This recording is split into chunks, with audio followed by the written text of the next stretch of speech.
Hello everyone. Welcome to another presentation on Introduction to Laws.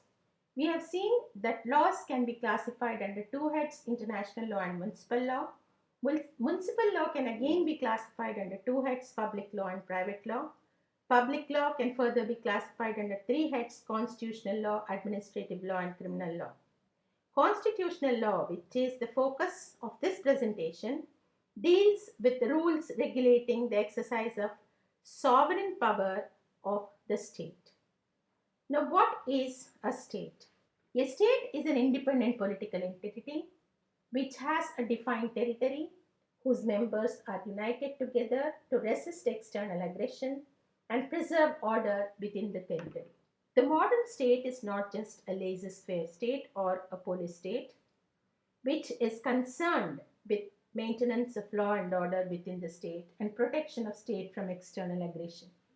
It is a welfare state and hence performs various functions like providing health care, education, equitable distribution of resources, etc., in order to promote the well being of the people of the state. For this, the state requires certain basic organs or instrumentalities. How are they to be set up? What should be their powers and functions? And how should they be related to each other are questions that should be answered. For this, again, there have to be rules and regulations which take care of the organization, powers, and functions of governmental organs which perform various functions of the state. Constitution of a country provides for setting up of the fundamental organs of the government and administration. It describes the structure, composition, powers, and basic functions. It defines how these organs are related with one another and it regulates their political relationship with the people. Constitutional law is a broader term when compared with the term constitution because it includes the constitution, judicial decisions, and also conventions like privileges of parliament, collective responsibility, etc. Traditionally, the governance of any country is carried out by three organs: the legislature making laws, the executive executing or implementing the laws, and the judiciary interpreting laws to resolve disputes. Constitutional law deals with the structure, composition, and organization of these organs and relationship between these organs with each other and their relationship with the people.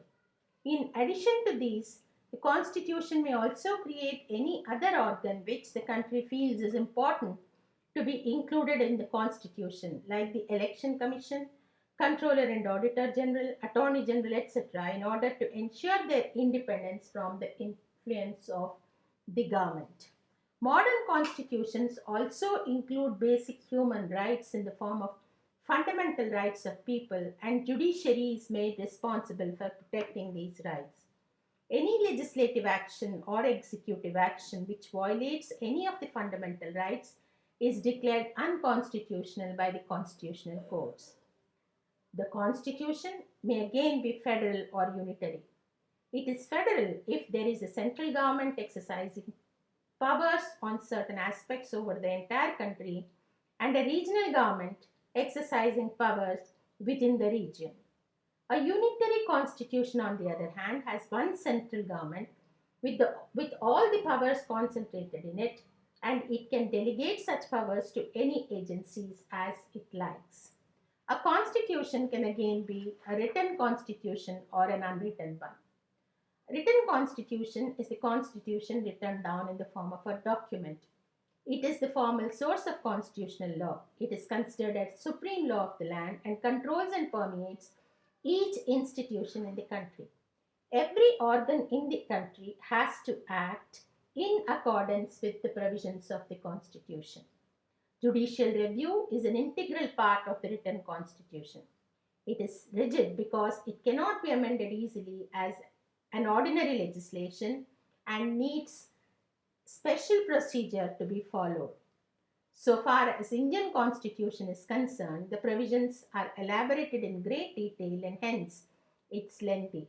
Originally, it consisted of 395 articles arranged in 22 parts and 8 schedules. Today, after amendments, it has more than 440 articles and 12 schedules. Our constitution deals with the organization, structure, and functions of the central government as well as the state governments. It also contains rules governing various aspects of center state relations. Unwritten conventions like parliamentary privilege and collective responsibility of ministers have also been reduced to writing. Detailed provisions on fundamental rights and safeguards to minorities, scheduled castes, scheduled tribes, and backward classes have also been included in the Constitution. As the intention of the Constitution makers was to constitute a welfare state, directive principles of state policy have been included in the Constitution. Provision regarding citizenship, official language, government machinery, electoral machinery, etc., have been included as a measure of abundant caution to ensure smooth and efficient working of the Constitution and the democratic processes in the country.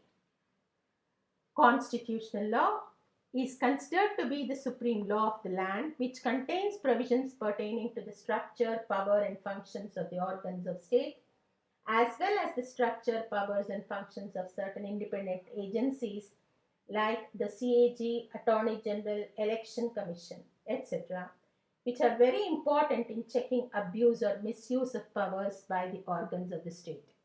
It also enumerates the basic human rights as fundamental rights guaranteed to the citizens, which are enforceable against the state in the constitutional courts. It provides for directive principles, which are directives to the organs of the state in order to tune their policies in such a way as so as to achieve the goals set by the preamble of the Constitution for the welfare of the citizens of the country. Therefore, having a brief idea of the provisions of the Constitution is a must for every citizen of this country. All the laws enacted and enforced in this country have to be in accordance with the provisions of the Constitution, and therefore a thorough understanding of the provisions is inevitable to lawyers and administrators. Thank you.